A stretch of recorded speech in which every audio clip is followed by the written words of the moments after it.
ng mga Manileño, gusto kong malaman nyo na proud ako sa inyo.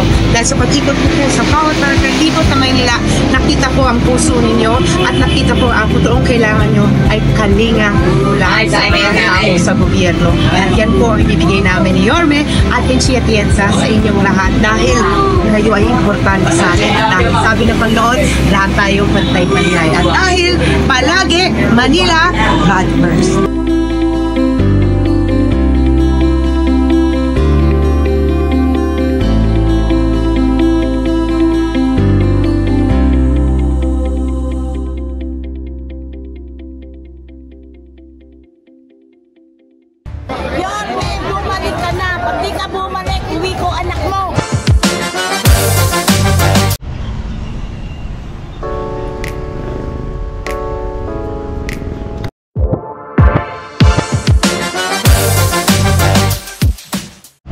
Alright mga kaibigan, mga tanghali po sa inyo lahat. Nandito po tayo ngayon sa may port area, which is alam nyo naman dati, which is before na ikutan natin itong lugar na to ng time pa ni Yorme. Marami pong nangyari sa location na to, but here we are. Mag-ikot po tayo dito, makakamusta po tayo kung ano po yung masasabi at maging opinion ng mga kababayan dito. At respetuhin natin kung ano po yung magiging sagot nila sa bawat katanungan natin. So anyway, ito po yung port area dito po sa lungsod ng Manila. Distrito 5 po ito. Pasok po natin, kamusta po natin. 9. Ako magmamarte sa inyo. Magandang tanghali po sa inyo. At kayo kumakain ng ulam nyo po. Ano, kikiam? Huwag mo na video. Pasosya naman yung kikiam na yan. Kasing sauce niyan, kaya gusto mo. Pero ako never ko na try na kumain ng kikiam na ginawa kong ulam na yan. Kasi nakasanayan natin, di ba, ang kikiam ano lang yan, pang himagas-himagas lang. Sabi ko walang mais kulang. Ito na lang maanghang. Nay, may tanong ako, Nay. Iba ka sakali bang bumalik si Yorme bilang mayor sa lungsod ng Manila ngayon? Ano pong masasabi ninyo? Siyempre masaya kami kasi si Yorme dami rin nagawa noon. Kaya gusto rin namin sana bumalik siya. Ano po ba na yung mga ginawa ni Yorme na hindi nyo talaga makakalimutan? Siyempre yung unang-una yung mga suporta niya sa mga bata, sa mga school supply, at saka yung mga relief goods niya. Okay. Laking tulong na rin yun. Diba? Para sa atin mahihirap. So, Nay, si Atienza, naririnig nyo ba o kilala nyo? Nakita ko na rin minsan dumating dito. Si Atienza? Papunta dito?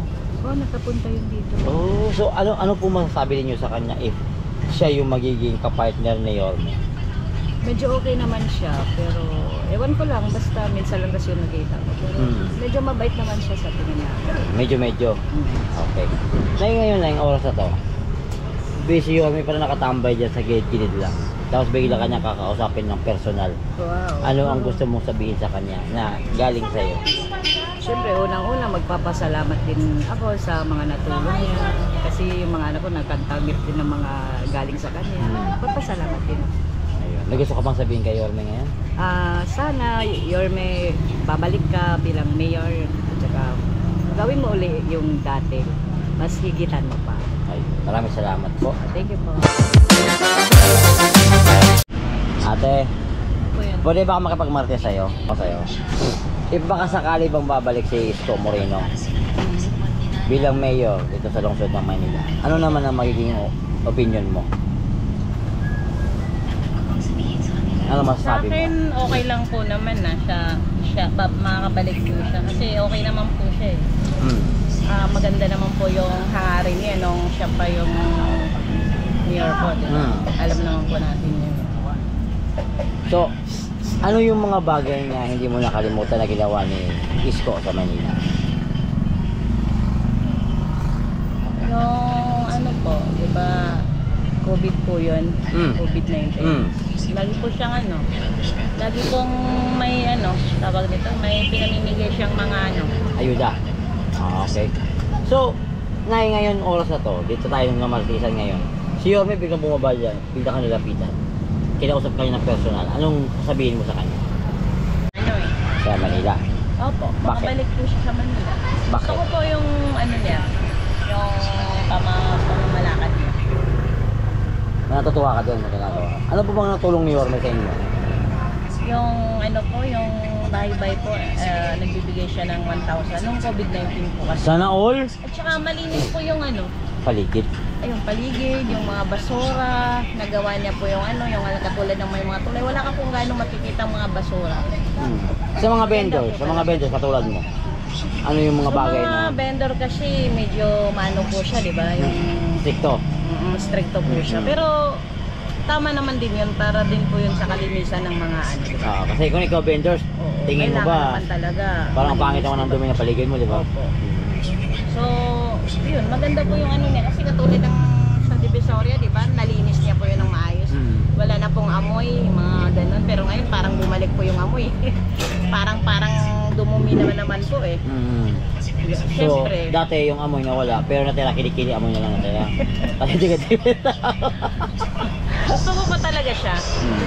Ayan, baka may gusto ko sabihin kay Yorme. Anong gusto ko sabihin mo kay Yorme? Yung galit sa puso. Siyempre, gusto ko po siya na ano, na manalo siya ulit. Kung kahit ano man yung takbuhin niya, di ba? Sana manalo siya ulit kasi deserve naman yan po yung manalo eh. Kasi mabuting tao po siya. Salamat ate. Mabuting tao ka rin ate. Amen. Mabuting tao po talaga siya. Oo nga lang. Okay na wait.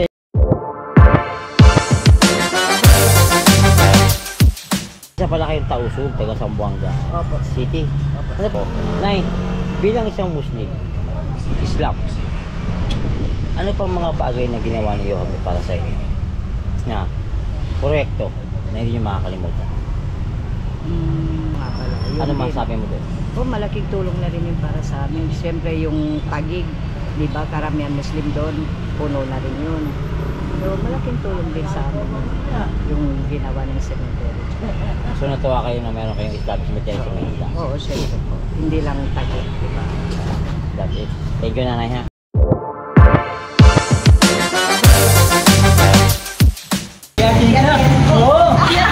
Uy, kilala.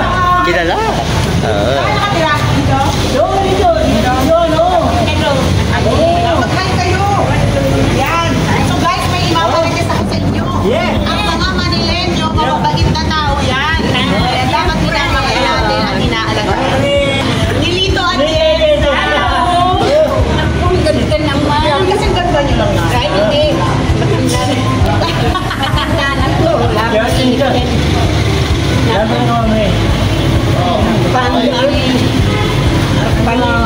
to. Huwag natin ito, init lahat. Huwag natin Kanong kakanin ko yan. Ay, natiit mo. Oh, kemo kami. Kemo ranito kami. Kemo po. Huwag ka muna mamatay. Bawal na mamatay na. Mamatay pa yun. Mamatay. Malakas pa. Kasi tayo kita sa birthday mo. Hindi sa kalaman. Yung birthday. Birthday. Alam nyo ang importante sa amin. Oh, sige, sabihan nyo lang kami. Kailan? Kailan ba gusto mo? Sige na muna tayo. Kailan na? Ay, na taga-Tondo.